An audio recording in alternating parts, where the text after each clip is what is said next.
नमस्कार दोस्तों, मोहित study IQ centre में आपका स्वागत है। आज हम जो टॉपिक लेके आए हैं वो एसएसटी के अंतर्गत पूछा जाने वाला टॉपिक है नए राज्य एवं राजवंश।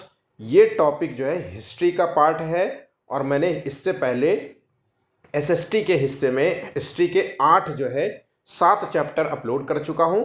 ये 7वां चैप्टर है, ठीक है, सॉरी माफ़ कीजिए, ये 8वां चैप्टर है। तो मतलब टोटल 8 जो है हिस्ट्री के टॉपिक्स हैं।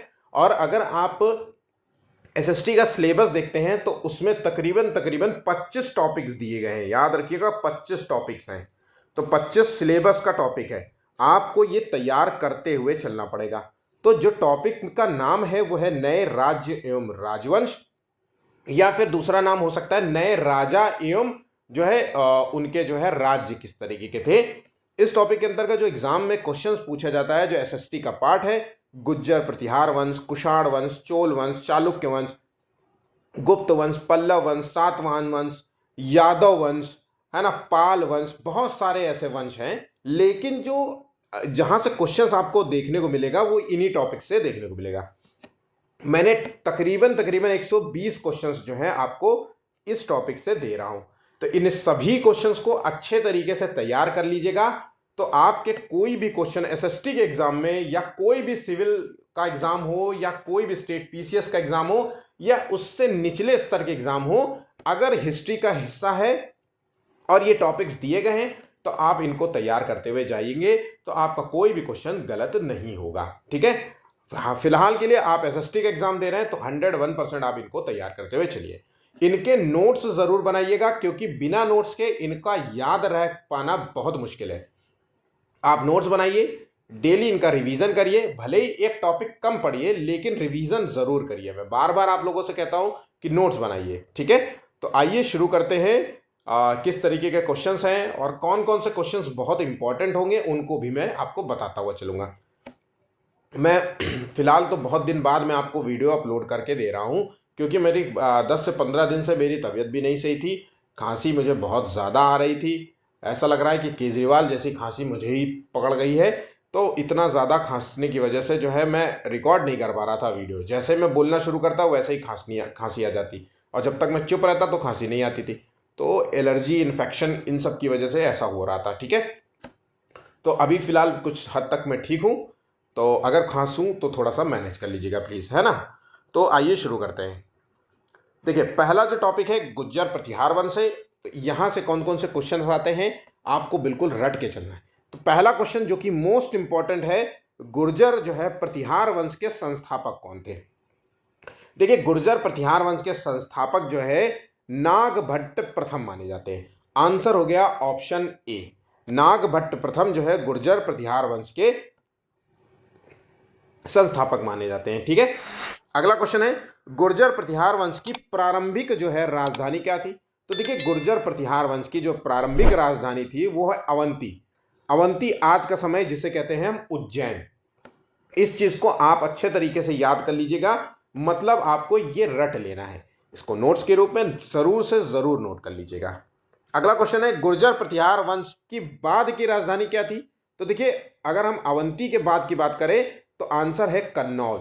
यहां पर 2 राजधानियों को आपको याद रखना चाहिए। कन्नौज एक ऐसा क्षेत्र था जहां पे बहुत सारे राजवंश दबदबा चाहते थे, ठीक है। शक्तिशाली राज्य के रूप में इसे जाना जाता है, क्षेत्र के रूप में जाना जाता था। इसके वजह से जो है त्रिपक्षीय जो है संघर्ष भी हमको देखने को मिलता है। हम आगे पढ़ेंगे वो क्या है, ठीक है। यहां पर फिलहाल इतनी चीजों आपको याद रखना है। अगला क्वेश्चन है 9वीं और 10वीं शताब्दी में अरबों के भारत पर आक्रमण को रोकने में किस वंश ने महत्वपूर्ण भूमिका निभाई थी। तो 9वीं से 10वीं अगर शताब्दी की बात करें तो अरबों के आक्रमण जो हुए थे भारत पर, उसको रोकने में कौन सा जो है राजवंश जो है काम आया था। तो गुर्जर प्रतिहार वंश। याद रखना, इंपॉर्टेंट है, आपको बिल्कुल भी मत भूलना इस क्वेश्चन को, ठीक है। किस गुर्जर प्रतिहार शासक ने आदिव राह की उपाधि धारण की थी। इस जो है उपाधि को धारण करने वाला जो शासक था वो है भोज प्रथम। इसको भी आपको नोट कर लेना है, ठीक है। आदिव राह उपाधि, भोज प्रथम, गुर्जर प्रतिहार वंश शासक, ऐसा नोट कर लीजिए, ठीक है। निम्नलिखित में से जो है कालानुक्रम बताना है गुर्जर प्रतिहार राजाओं का। तो देखिए, पहला जो है यहाँ पे वत्सराज होगा, फिर आ जाता है नागभट्ट जो है, फिर आ जाते हैं मिहिर भोज, फिर आ जाते हैं महेंद्र पाल। ऑप्शन यहाँ पे डी सही जवाब होगा। नेक्स्ट, बकुला अभिलेख में किस प्रतिहार, अब यहाँ पे ध्यान रखना बकुला अभिलेख का संबंध कहाँ से है, तो बकुला अभिलेख का संबंध जो है गुर्जर प्रतिहार वंश से है। इस प्रतिहार शासक को परम भट्ट टारक जो है महाराजाधिराज परमेश्वर कहा गया था। तो किस जो है प्रतिहार शासक को कहा गया था, इस उपाधि से नवाजा गया था, तो नागभट्ट आंसर है। ऑप्शन यहाँ पे डी होगा। इतना खास इंपॉर्टेंट है नहीं, लेकिन फिर भी आपको एक शॉर्ट रूप में इसको नोट कर लेना है। नागभट्ट जो है किस वंश के राजा थे, सीटेट में एसएसटी के में ये जो है पूछा गया क्वेश्चन है, तो यहाँ पे जो है आंसर हो गया प्रतिहार वंश। ठीक है, बहुत ही आसान तरीके से क्वेश्चंस को मैं प्रेजेंट कर रहा हूँ, आपको जैसा क्वेश्चन दिया जा रहा है वैसे के वैसे ही याद रखना है। ठीक है, अब आ जाता है त्रिपक्षीय संघर्ष। निम्नलिखित में से कौन से वंश इसमें शामिल थे, तो 3 गुट शामिल होंगे, क्योंकि त्रिपक्षीय लिखा है, मोस्ट मोस्ट मोस्ट इंपॉर्टेंट है। कोई भी एग्जाम दे लीजिए, ये हर एग्जाम में पूछा गया है, state, PCS, UPSC, triple SC, सभी एग्जाम्स में पूछा गया है। और ये 3 संघर्ष थे, प्रतिहार, राष्ट्रकूट और पाल वंश। ध्यान रखना, प्रतिहार, गुर्जर प्रतिहार, राष्ट्रकूट वंश और पाल वंश। ठीक है, और ये किसको लेकर के लड़ रहे थे, तो ये लड़ रहे थे कन्नौज के अधिकार को लेकर के लड़ रहे थे। ठीक है, ये भी याद रखिएगा। अब आ जाते हैं अगले क्वेश्चन की ओर। मिहिर भोज की मृत्यु 885 ईस्वी में हुई थी, इसके बाद उसका उत्तराधिकारी कौन बना था, तो यहाँ पे 10वें का आंसर है महेंद्र पाल। ऑप्शन यहाँ पे ए सही हो जाता है। नागभट्ट की मृत्यु के बाद हरियाणा और कन्नौज को किसने पुनर्स्थापित किया था, तो नागभट्ट की मृत्यु के बाद हरियाणा और कन्नौज को पुनर्स्थापित करने वाला जो है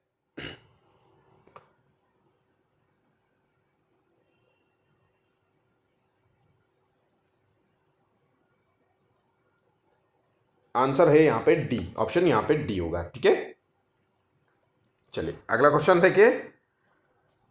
प्रतिहार वंश का सबसे प्रसिद्ध जो है शासक कौन सा था, तो प्रतिहार वंश का सबसे प्रसिद्ध शासक माना जाता है मिहिर भोज को।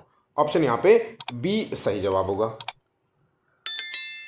प्रतिहारों ने किस विदेशी समूह के आक्रमणों का जो है सफलतापूर्वक विरोध किया था, तो हमने आपको अभी पहले बताया था कि ये अरब आक्रमणकारियों को रोका था इन्होंने। तो आंसर हो गया ऑप्शन बी। प्रतिहार वंश की राजधानी कौन सी हुआ करती थी, तो प्रतिहार वंश की राजधानी कन्नौज हुआ करती थी। ठीक है, अवंती पहली थी, फिर दूसरी आ जाती है कन्नौज। प्रतिहार वंश के पतन का मुख्य कारण क्या था, तो इसके पतन का जो मुख्य कारण था वो 15वें का आंसर है आंतरिक कलह और बाहरी आक्रमण। ठीक है, ऑप्शन यहां पे बी सही जवाब होगा। प्रतिहारों का समकालीन और प्रतिद्वंदी वंश कौन सा था, तो इसके समकालीन जो वंश था वो था राष्ट्रकूट। ध्यान रखिएगा, ऑप्शन यहाँ पे बी सही जवाब है, और ये बहुत ही इंपॉर्टेंट क्वेश्चन है। प्रतिहार शब्द का अर्थ क्या होता है, तो प्रतिहार शब्द का ये क्वेश्चन पूछा गया है, ध्यान रखिएगा, एसएसटी के अंतर्गत ये क्वेश्चन पूछा गया है। प्रतिहार शब्द का अर्थ क्या है, तो इस शब्द का अर्थ है द्वारपाल। आंसर है ऑप्शन बी। नेक्स्ट, किस प्रतिहार शासक ने सोमनाथ के शिव मंदिर का पुनर्निर्माण कराया था, तो सोमनाथ के शिव मंदिर का पुनर्निर्माण कराने वाला शासक जो था वो है नागभट्ट द्वितीय। आंसर हो गया ऑप्शन बी। अल मसूदी ने किस प्रतिहार शासक को किंग बौरा कहा था, बहुत ही इंपॉर्टेंट है। अल मसूदी ने जो है किंग बौरा जो है कहा था, ये है मिहिर भोज को। ऑप्शन यहां पे बी सही जवाब होगा। किस प्रतिहार शासक के दरबार में संस्कृत कवि राजशेखर थे जिन्होंने काव्य मीमांसा लिखी थी, तो आंसर है यहां पे महेंद्र पाल। ऑप्शन यहां पे बी सही जवाब होगा। प्रतिहार साम्राज्य का विस्तार किस शासक के समय हिमालय से बंगाल तक का हुआ था, 21वें का आंसर है महेंद्र पाल। ऑप्शन यहां पे सी सही जवाब होगा। गुर्जर प्रतिहार वंश का अंतिम शासक कौन था, तो अगर इसके अंतिम शासक की बात करें तो ये है यशपाल। ऑप्शन यहाँ पे सी राइट होगा। और अंतिम शासक जरूर याद करिएगा, पहला शासक और अंतिम शासक और इनकी राजधानी और इनके प्रमुख राजाओं के नाम ये जरूर याद रखिएगा, ठीक है। त्रिपक्षीय संघर्ष मुख्यतः किस क्षेत्र नियंत्रण के लिए था? तो ये जो क्षेत्र नियंत्रण को लेकर के था, ये था कन्नौज को लेकर के और ऊपरी गंगा घाटी को लेकर के। ऑप्शन यहाँ पे बी सही जवाब हो जाता है। प्रतिहार प्रशासन में राजाओं ने कौन सी उपाधि धारण करी थी? तो देखिए महाराजाधिराज, ठीक है, और परम भट्टारक और परमेश्वर, ये सभी उपाधियां थी। मोस्ट इंपॉर्टेंट क्वेश्चन हो जाएगा ये, ठीक है। चलिए अगला क्वेश्चन देखिए, गुर्जर प्रतिहार वंश की स्थापना कब हुई थी? तो ये जो टाइम पीरियड आपको हम बता रहे हैं ये 8वीं शताब्दी का है, ठीक है। ऑप्शन यहाँ पे बी सही जवाब हो जाता है। आखिरी क्वेश्चन है इस टॉपिक का, किस प्रतिहार शासक को राष्ट्रकूट गोविंद द्वितीय ने हराया था? तो यहां पर राष्ट्रकूट के साथ इनका संघर्ष रहा। तो इनका जो शासक था राष्ट्रकूट का गोविंद द्वितीय ने इनको हराया था नागभट्ट द्वितीय को। ऑप्शन यहां पे बी सही जवाब हो जाता है। अब आ जाते हैं राष्ट्रकूट वंश आ जाता है। तो राष्ट्रकूट वंश के संस्थापक कौन थे? तो राष्ट्रकूट वंश के संस्थापक थे दंतिदुर्ग। मोस्ट इंपॉर्टेंट क्वेश्चन है। एसएससी कौन सा एग्जाम है जिसमें यह क्वेश्चन ना पूछा गया? SSC, UPSC, UP triple SC, state PCS, मतलब मैंने अपने समय में ये सारे एग्जाम्स दिए हैं, तो मैं आपको बता सकता हूं कि ये कितना इंपॉर्टेंट क्वेश्चन है, ठीक है। इसलिए इसको याद रखिएगा, गलती से भी इसको छोड़िएगा नहीं। फिर से एक मोस्ट इंपॉर्टेंट क्वेश्चन आ जाता है, राष्ट्रकूट वंश की राजधानी क्या थी?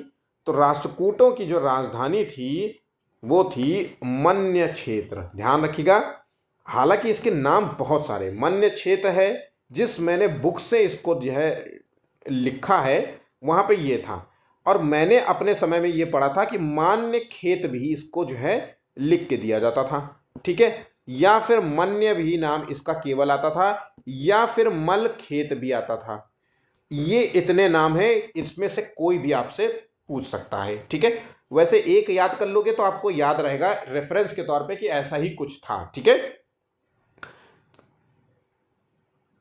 और इसकी स्थापना किसने की थी? तो इसकी स्थापना दंतिदुर्ग ने की थी, यह भी याद रखिएगा, ठीक है। इस राजधानी की स्थापना किसने की थी? दंतिदुर्ग ने की थी। अगला क्वेश्चन है, राष्ट्रकूट वंश की उत्पत्ति वर्तमान समय के किस क्षेत्र में हुई थी? तो अगर हम आज की बात करें तो आज का कर्नाटक क्षेत्र जो है इस वंश का क्षेत्र हुआ करता था, ठीक है। कैलाशनाथ मंदिर का निर्माण किसने कराया था?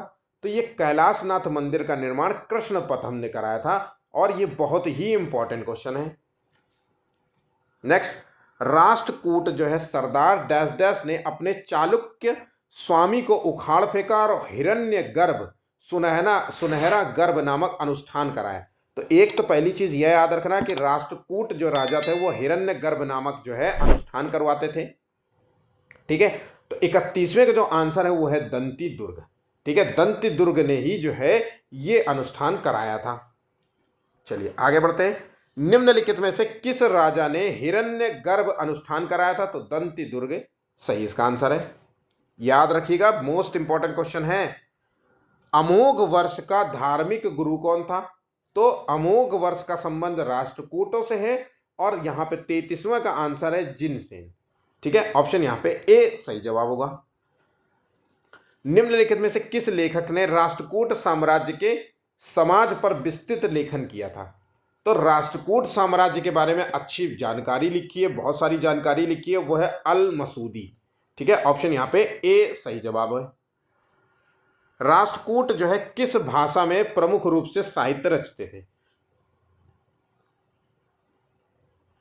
तो 35वें का आंसर है ऑप्शन ए। याद रखिएगा, राष्ट्रकूट जो है आपसे क्वेश्चन ज्यादातर पूछेगा कि राष्ट्रकूट लोग किस भाषा का सबसे ज्यादा प्रयोग करते थे, तो वह आंसर याद रखना संस्कृत, और कन्नड़ तो आपको याद रखना ही रखना है। तो संस्कृत भाषा का प्रयोग करते थे राष्ट्रकूट लोग, ठीक है, यह भी याद रखिएगा। निम्नलिखित में से कौन सा मंदिर राष्ट्रकूट वंश द्वारा बनाया गया था? तो राष्ट्रकूटों के द्वारा बनाया गया मंदिर था वो है एलोरा का कैलाश मंदिर। एलोरा का कैलाश मंदिर जो है राष्ट्रकूट वंश से संबंधित था। त्रिपक्षीय संघर्षों में राष्ट्रकूट के प्रमुख शासक कौन थे? तीन पक्षीय संघर्ष, गुर्जर प्रतिहार वंश, राष्ट्रकूट वंश और पाल वंश।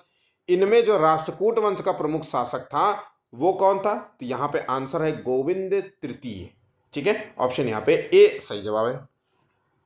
कन्नौज पर नियंत्रण को लेकर के त्रिपक्षीय संघर्ष हुआ था, किन वंशों के बीच हुआ था? तो वही गुर्जर प्रतिहार वंश, राष्ट्रकूट और पाल वंश। ये याद रखिएगा, बहुत बहुत बहुत इंपॉर्टेंट क्वेश्चन है। कवि राजमार्ग नामक ग्रंथ किसने लिखा था? तो कविराज जो है नामक जो है ग्रंथ, कवि राजमार्ग ग्रंथ, ये किसने लिखा था? तो ये आंसर है यहाँ पे अमोघ वर्ष ने जो है इस ग्रंथ की रचना की थी।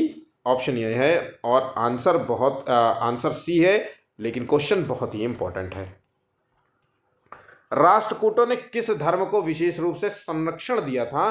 तो राष्ट्रकूटों ने जैन धर्म को सबसे ज्यादा संरक्षण प्रदान किया था। मोस्ट इंपॉर्टेंट क्वेश्चन है। ठीक है, आप देखो ऐसे क्वेश्चंस जो है आप एक बुक से आप नहीं प्राप्त कर सकते हैं। आप कोई भी बुक उठा लीजिए, आप पाएंगे कि सभी क्वेश्चंस आपको इस बुक में नहीं मिलेगी। इसके लिए आपको कुछ अलग बुक्स भी पढ़नी पड़ेंगी।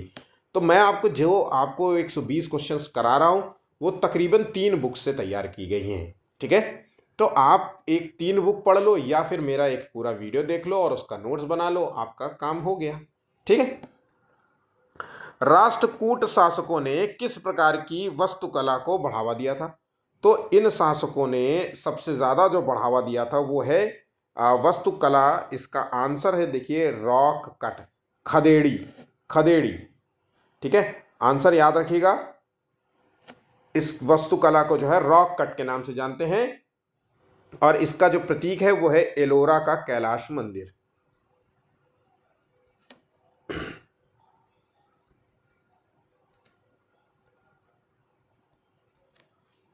नेक्स्ट, अब आ जाते हैं चोल राजवंश से। चोल वंश की स्थापना किस शासक ने की थी? तो चोल वंश की स्थापना विजयालय ने की थी। ऑप्शन यहाँ पे ए सही जवाब होगा। चोल वंश की राजधानी क्या है? तो चोल वंश की जो राजधानी है वो है तंजावुर। ऑप्शन यहाँ पे बी सही जवाब होगा। नेक्स्ट, किस चोल शासक ने बृहदेश्वर मंदिर का निर्माण कराया था? मोस्ट इंपॉर्टेंट क्वेश्चन है। तो जिस शासक ने बृहदेश्वर नामक मंदिर का निर्माण कराया था वो शासक था राज चोल प्रथम। 44वें का ऑप्शन यहाँ पे ए बी राइट होगा और इसको बिल्कुल अच्छे तरीके से याद कर लीजिएगा। चोल वंश की नौ शक्ति का सबसे प्रमुख प्रदर्शन जो है किस समय हुआ था? देखिए, चोल राजाओं का सबसे ज्यादा शक्तिशाली चीज थी वो है नौ सैनिक शक्ति में सबसे ज्यादा। व्यापार में भी अच्छे थे, दूर देश में व्यापार करते थे, रोम चीन तक व्यापार होता था इनका, और यहाँ पे 9 सैनिक शक्ति भी थी इनकी। और हम अगर बात करें कि सर्वोच्च प्रदर्शन की बात करें तो 45वें का आंसर है राजेंद्र चोल प्रथम। ठीक है, चोल वंश ने किस क्षेत्र में व्यापार और समुद्री वर्चस्व स्थापित किया था? तो वो जो क्षेत्र था चोल वंश का वो है हिंद महासागर। ऑप्शन यहाँ पे बी राइट होगा। चोल प्रशासन में नाडू जो है क्या है? तो देखिए, नाडू शब्द का जो प्रयोग किया जाता है वो है गांवों का समूह। ऑप्शन यहाँ पे ए राइट होगा और इंपॉर्टेंट भी है। नेक्स्ट, चोल शासकों ने किस धर्म को विशेष रूप से संरक्षण दिया था? तो चोल शासकों ने शैव धर्म को संरक्षण दिया था। राष्ट्रकूटों ने जो है दिया था जैन धर्म को संरक्षण और चोल शासकों ने शैव धर्म को संरक्षण दिया था। ये भी याद रखिएगा। चोल वंश का पतन का मुख्य कारण क्या था? तो चोल वंश के पतन का जो मुख्य कारण था वो है पांड्य वंश का जो है उदय और होयसल जो है वंश द्वारा जो है इनके ऊपर आक्रमण कर देना। ये भी याद रखिएगा। ठीक है, चोल शासक राज चोल प्रथम ने किस विदेशी साम्राज्य पर आक्रमण किया था? तो विदेशी साम्राज्य पर आक्रमण किया था वो है श्रीलंका पर। इंपॉर्टेंट है। तो चोल वन का जो है इसका राज चोल वन प्रथम का संबंध जो है इसने आक्रमण किया था श्रीलंका पर। ठीक है, चोल वंश की स्थानीय स्वशासन प्रणाली को क्या कहा जाता है? तो यहाँ की जो स्थानीय स्वशासन प्रणाली है इसको ऊर के नाम से जानते हैं। ठीक है, ऑप्शन यहाँ पे ए सही जवाब होगा। चोल वंश के समय निर्मित मंदिरों की वास्तुकला शैली क्या थी? तो देखिए, वैसे तो जो निर्मित वास्तुकला की शैली होती है, उत्तर में नागर शैली, दक्षिण में द्रविड़ शैली, ये प्रमुख शैलियां होती थी, है ना। अब यहाँ पे चोल वंश की अगर हम बात करें तो यहाँ पे इनकी शैलियां थी द्रविड़ शैली, क्योंकि ये वंश जो है दक्षिण से संबंधित है।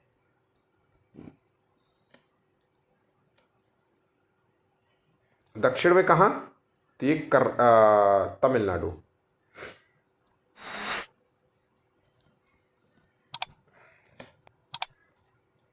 याद कर लीजिएगा, इंपॉर्टेंट है। चोल वंश का अंतिम शासक कौन था? तो इसका जो अंतिम शासक बना था वो है राजेंद्र चोल तृतीय। ऑप्शन याद रखिएगा, ऑप्शन यहाँ पे ए सही जवाब होगा। चोल वंश ने किस साहित्य को विशेष रूप से प्रोत्साहन दिया था? तो चोल वंश ने तमिल साहित्य को प्रोत्साहन दिया था। और तमिल साहित्य कौन सा है? एक नाम याद कर लीजिए,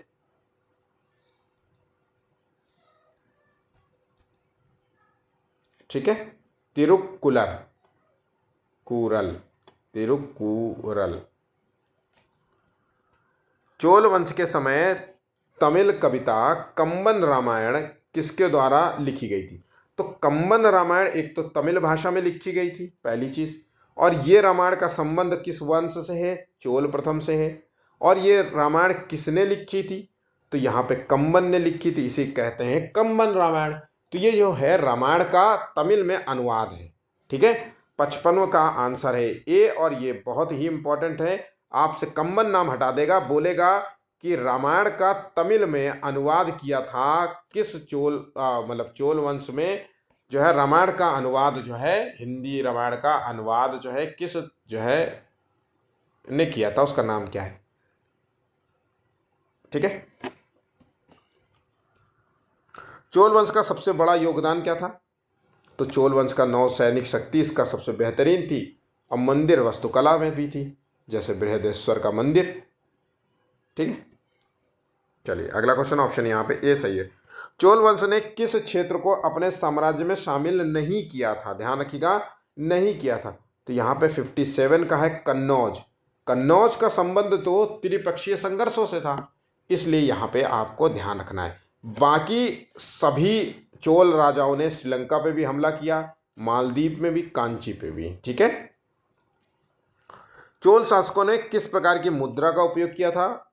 तो देखिए, मुद्रा का उपयोग जो है ये लोग स्वर्ण मुद्रा का प्रयोग करते थे। ऑप्शन यहाँ पे ए राइट होगा। चोल वंश के समय निर्मित मंदिरों में किसका चित्रण जो है देखने को मिलता है? तो इसमें जो है सबसे ज्यादा हमको जो है शिव की मूर्तियां देखने को मिलती हैं, शिव के चित्रण देखने को मिलता है। ठीक है, ऑप्शन यहाँ पे ए होगा। चोल वंश ने किसके साथ व्यापारिक जो है बंदरगाह स्थापित किए थे? तो 60 का आंसर है यहाँ पे दक्षिण पूर्व एशिया के साथ जो है व्यापारिक बंदरगाह स्थापित किया था। इनके साथ जो है व्यापार भी होता था इनका। ऑप्शन यहाँ पे ए सही जवाब होगा। पल्लव वंश अगला आ जाता है, राजवंश कौन सा है? पल्लव वंश। तो पल्लव वंश की स्थापना किस शासक ने की थी? तो पल्लव वंश की स्थापना जो है वो शासक था सिंह विष्णु। ऑप्शन यहाँ पे ए सही जवाब है। पल्लव वंश की राजधानी क्या थी?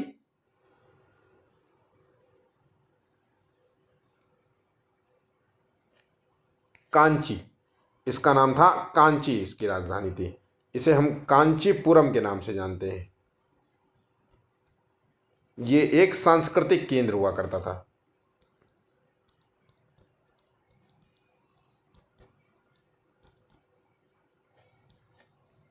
चलिए, किस पल्लव शासक ने महाबलीपुरम में रथ मंदिरों का निर्माण कराया था? तो महाबलीपुरम में रथ मंदिर का निर्माण कराने वाला शासक था वो है नरसिंह वर्मन प्रथम। बहुत ही इंपॉर्टेंट है। पल्लव वंश की वस्तु कला शैली को क्या कहा जाता है? तो इस वस्तु कला शैली को हम द्रविड़ शैली कहते हैं। दक्षिण भारत की जो भी शैलियाँ हैं उसको हम द्रविड़ शैली के नाम से जानते हैं, और उत्तर भारत की शैलियों को नागर शैली के नाम से। तो उत्तर भारत में जो भी आपको मंदिर दिखेंगे, है ना, वो नागर शैली में, इसमें ज़्यादा नक्काशी नहीं हुआ करती थी, लेकिन द्रविड़ शैली में नक्काशी ज़्यादा होती थी। इनके एंट्रेंस भी निर्धारित रहते थे कि इस एंट्रेंस में किस तरीके की नक्काशी होंगी, फिर एंट्रेंस के बाद किस तरीके का परिसर होगा, फिर गर्भगृह किस तरीके का दिखेगा। तो ये द्रविड़ शैली, तो इनकी ज़्यादा जो है आर्टिस्ट रूप में देखा जाए तो ये बहुत ही बेहतरीन हुआ करती थी। आज भी आप देखिए कि जो है दक्षिण के जो मंदिर हैं, यहाँ के मंदिर तो बिल्कुल सिंपल हैं, लेकिन दक्षिण भारत के मंदिर थोड़े से नायाब हैं। ठीक है। पल्लव शासक नरसिंह वर्मन प्रथम ने किस युद्ध में चालुक्यों को हराया था? तो देखिए, चालुक्यों को हराया था 65वें का आंसर है यहाँ पे बी, वातापी। ठीक है, वातापी नहीं होगा तो बादामी होगा। बादामी ही मैंने पढ़ा था तो भाई मैं वही बता रहा हूं, बादामी। ठीक है, यहाँ पे ये याद रखिएगा, ऑप्शन यहाँ पे बी है, इंपॉर्टेंट भी है। पल्लव वंश का अंतिम शासक कौन था? तो पल्लव वंश का जो अंतिम शासक था वो है अपरिचित जो है वर्मन था। अच्छा, छठा ए ही आंसर है, अपरिचित वर्मन, नंदी वर्मन।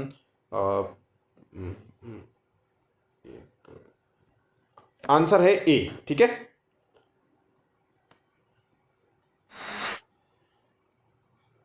इसी ने तो चोलों को हराया था।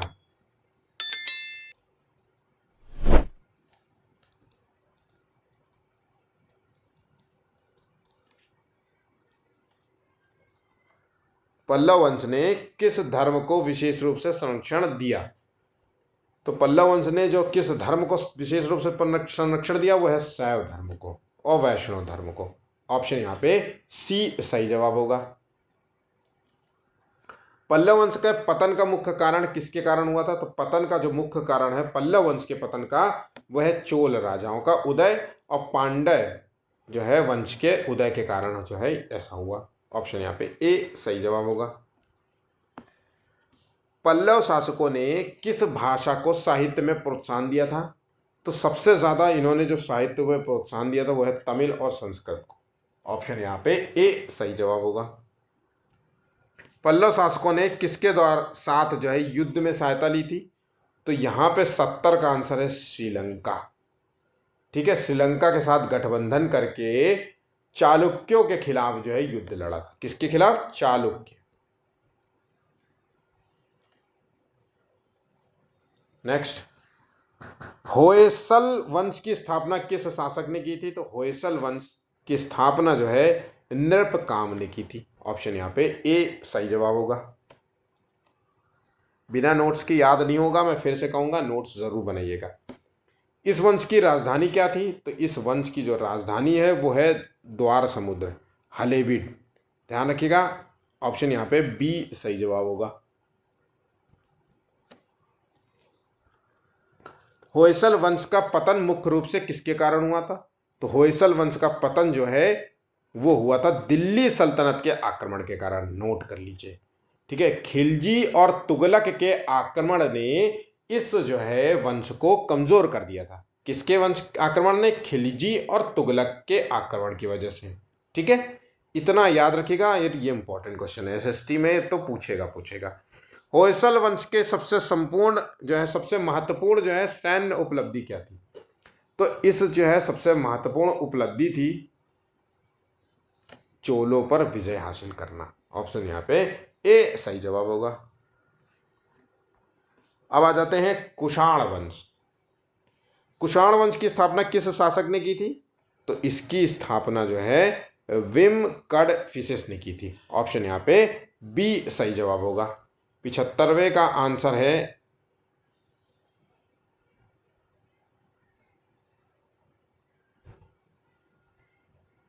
ऑप्शन यहाँ पे सी राइट है। ध्यान रखिएगा, कुजुल कडफिसेस ने जो है कुषाण वंश की स्थापना की थी। 75वें का आंसर है यहाँ पे सी, इंपॉर्टेंट है, याद रखिएगा। कुषाण वंश की राजधानी क्या थी? तो इस वंश की जो राजधानी था मथुरा और पुरुषपुर, दोनों ही राजधानी थी। पुरुषपुर को पेशावर के नाम से। ऑप्शन यहाँ पे सी सही जवाब होगा। कुषाण शासक कनिष्क ने किस धर्म को विशेष रूप से संरक्षण दिया था? तो कनिष्क ने जो है बौद्ध धर्म को संरक्षण दिया था। आपको याद हो, मैं कई बार बता चुका हूं कि चौथी जो है संगीति कहां हुई थी? तो इसी के साम्राज्य में हुई थी। ठीक है,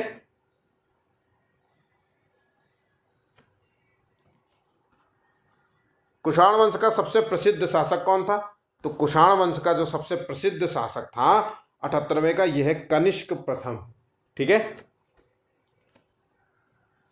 कुषाण शासक कनिष्क ने किस बौद्ध संगीति का आयोजन किया था? तो चौथी बौद्ध संगीति का आयोजन किया था। नोट कर लीजिए, ये एग्जाम में जरूर से जरूर इस बार पूछा जाएगा।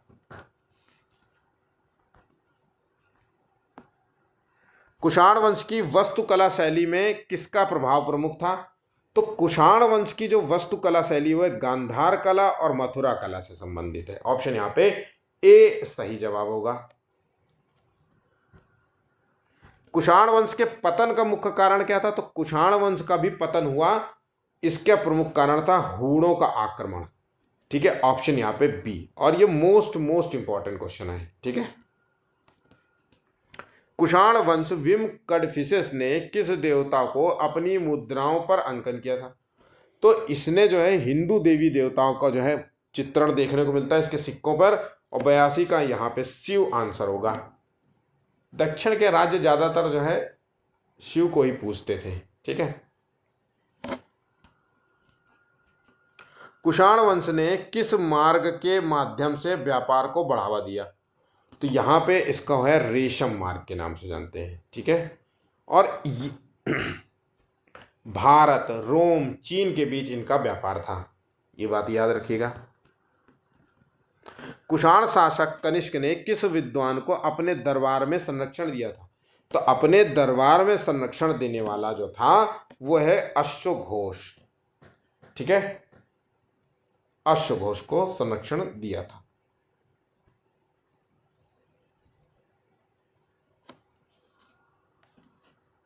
कुषाण वंश की सबसे प्रसिद्ध जो है कला शैली क्या थी? तो इनकी जो सबसे प्रसिद्ध कला शैली थी वो है गंधार कला शैली। गंधार कला शैली जो है वो यूनानी प्लस इंडियन, भारतीय मिक्स्ड शैली है। ठीक है, चल, कुषाण शासक कनिष्क ने किस विश्वविद्यालय को संरक्षण दिया था? तो यहां पे तक्षशिला को इन्होंने संरक्षण दिया था। इंपॉर्टेंट भी है और इसको याद करना होगा, एग्जाम में पूछा गया है, जाएगा ये वाला क्वेश्चन। कुषाण शासक विम कडफिसेस ने किस उपाधि को धारण किया था? तो इसने जो है देवपुत्र नामक उपाधि को धारण किया था। ध्यान रखिएगा, देवपुत्र।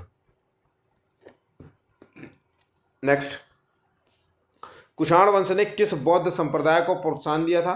तो अगर हम बौद्ध संप्रदाय मतलब हीनयान और महायान दो संप्रदायों में टूटा था बौद्ध धर्म, और इसमें से सबसे ज्यादा जो है तो वो है महायान। महायान में बुद्ध को देवता मान लिया गया था, जैसे भगवान, और इनकी मूर्तियां बनने लगी थी, जबकि इसी चीज का ये वो विरोध कर रहे थे। ठीक है, मूर्तियां बनने लगी, और किस शैली में बनी थी? तो ये गंधार शैली में और मथुरा शैली में, ये बात याद रखना। कुषाण वंश का अंतिम शासक कौन था? तो इसका जो अंतिम शासक था वो था वासुदेव प्रथम। ठीक है, ऑप्शन यहाँ पे ए है, और ये भी खास क्वेश्चन है। अब आ जाता है सातवाहन वंश। सातवाहन वंश की स्थापना किस शासक ने की थी? तो इसकी स्थापना जो है वो सिमुक ने की थी। ऑप्शन यहाँ पे ए सही जवाब होगा। सातवाहन वंश की राजधानी क्या थी? तो इस वंश की जो राजधानी थी वो है प्रतिष्ठानपुर या पैठान। ऑप्शन यहाँ पे बी सही जवाब होगा। सातवाहन वंश ने किस धर्म को विशेष रूप से संरक्षण दिया था? तो सातवाहन वंश ने बौद्ध धर्म को संरक्षण दिया था। ऑप्शन यहाँ पे सी होगा।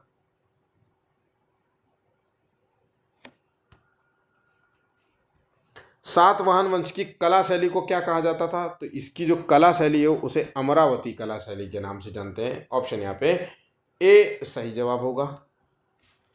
सातवाहन शासकों की मुद्राओं पर किसका चित्र मिलता है हमें देखने को मिले? तो इनकी जो मुद्राएं हैं उस पर हमको जो चित्र देखने को मिलता है वो है जहाज और पशुओं का। ठीक है, ऑप्शन यहाँ पे ए सही जवाब होगा। सातवाहन वंश की सबसे महत्वपूर्ण सैन्य उपलब्धि क्या थी? तो सबसे महत्वपूर्ण सैन्य उपलब्धि है शकों पर विजय हासिल करना। ऑप्शन यहाँ पे ए है और ये मोस्ट इंपॉर्टेंट क्वेश्चन है। सातवाहन वंश का अंतिम शासक कौन था? तो अंतिम शासक था 96 का, ये है यज्ञ श्री सातकर्णी। सप्तकर्णी इसको भी बोलते हैं, यज्ञ श्री सप्तकर्णी या सातकर्णी इसे कह सकते हो। ठीक है, इंपॉर्टेंट है, इसको ध्यान रखिएगा। अब आ जाते हैं गुप्त वंश। गुप्त वंश की स्थापना किस शासक ने की थी? आखिरी है तो 97 का श्रीगुप्त ने। ऑप्शन यहाँ पे बी है और ये बहुत ही इंपॉर्टेंट क्वेश्चन है। गुप्त वंश की राजधानी क्या थी? तो गुप्त वंश की जो राजधानी थी वो थी पाटलिपुत्र। ऑप्शन यहाँ पे ए सही जवाब होगा।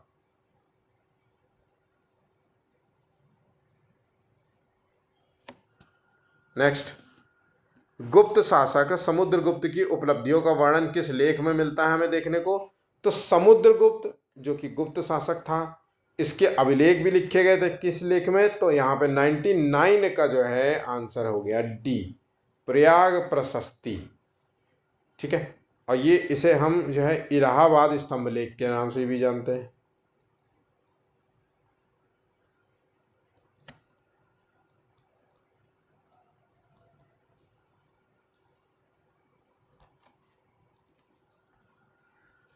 गुप्त शासक चंद्रगुप्त द्वितीय ने किस उपाधि को धारण किया था? मोस्ट इंपॉर्टेंट है, तो इन्होंने विक्रमादित्य उपाधि को धारण किया था। याद कर लेना, बहुत ही इंपॉर्टेंट होगा। गुप्त वंश की सबसे प्रसिद्ध साहित्य कृति क्या थी? तो सबसे प्रसिद्ध जो साहित्य कृति थी वह है कालिदास ने जो रचना की थी, वह है मेघदूत।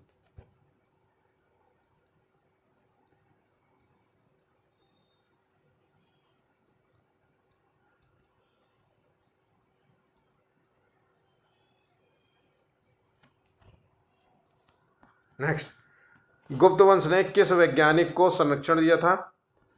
तो गुप्त वंश में आर्यभट्ट को संरक्षण दिया था। आर्यभट्ट जो कि गणित में इसका योगदान है, खगोल शास्त्र में इनका प्रमुख योगदान है।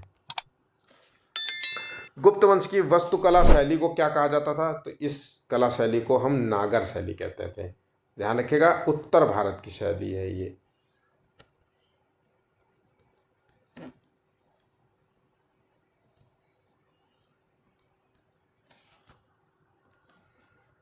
गुप्त शासक स्कंदगुप्त ने किसे पराजित किया था?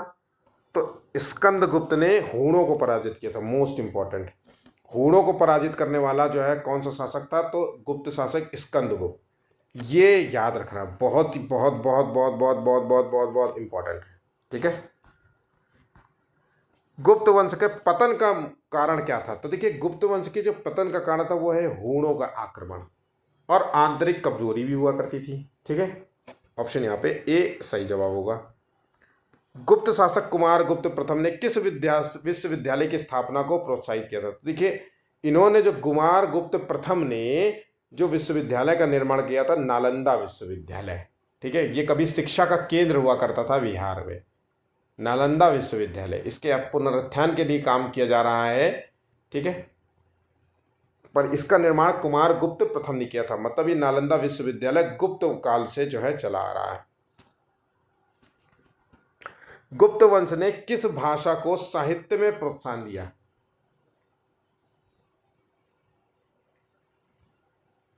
तो 107 का आंसर है संस्कृत को इन्होंने मूल रूप से प्रोत्साहन दिया। और यहाँ पे कालिदास की जो रचना है ना, ये उसी में तो लिखी गई थी।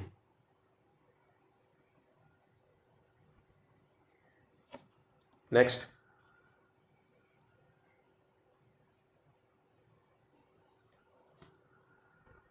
गुप्त वंश की सबसे प्रसिद्ध वस्तु शिल्प जो है कृति कौन सी थी? तो 108 का आंसर है दशावतार मंदिर। ऑप्शन यहाँ पे ए सही जवाब होगा। गुप्त शासक समुद्रगुप्त को किस उपाधि के नाम से जाना जाता है? इम्पोर्टेंट है, इम्पोर्टेंट ही नहीं मोस्ट इम्पोर्टेंट है, कविराज के नाम से जाना जाता है, क्योंकि ये अच्छी कविताएं लिखता था, संगीत में निपुण हासिल था, इसलिए इसे हम कविराज के नाम से भी जानते हैं। गुप्त शासकों की मुद्राओं पर किसका चित्र हमें देखने को मिलता है? तो गुप्त शासकों ने विष्णु और लक्ष्मी की जो है चित्रों का अंकन, देवी देवताओं की चित्रों का जो है देखने को मिलता है। देवी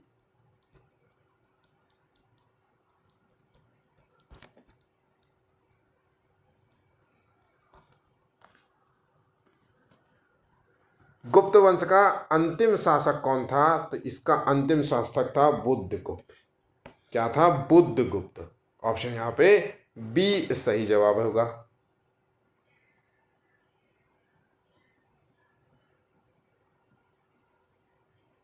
तो इस तरीके से हमारा पूरा टॉपिक खत्म होता है। आप इस टॉपिक को अच्छे तरीके से तैयार कर लीजिएगा, एग्जाम में यही क्वेश्चंस पूछे जाएंगे। अभी के लिए बस इतना ही। वीडियो अच्छा लगा तो प्लीज़ वीडियो को लाइक कीजिए, अपने दोस्तों के साथ शेयर कीजिए, और चैनल को सब्सक्राइब नहीं किया तो प्लीज़ चैनल को भी सब्सक्राइब कर लीजिए, क्योंकि अब मैं डेली आपको वीडियोज़ जो है इसी तरीके से देता रहूँगा, क्योंकि अब मुझे थोड़ा सा कफ और खांसी नहीं आ रही है। मैंने इतना देर से रिकॉर्डिंग कर रहा हूँ तो मुझे लग रहा है कि मैं ठीक हूँ। ठीक है, तो आगे इसी तरीके से वीडियोस मिलते रहेंगे। आपको सीडीपी कंप्लीट करा दूंगा मैं ऑलरेडी बहुत सारे वीडियोस मैं अपलोड कर चुका हूँ। अगर मेरी काउंटिंग करोगे तो 100-150 वीडियो आपको मिल जाएंगे पूरे चैनल में। ठीक है, उसके बाद एसएसटी के properly topic to topic wise मैं वीडियो दे रहा हूँ।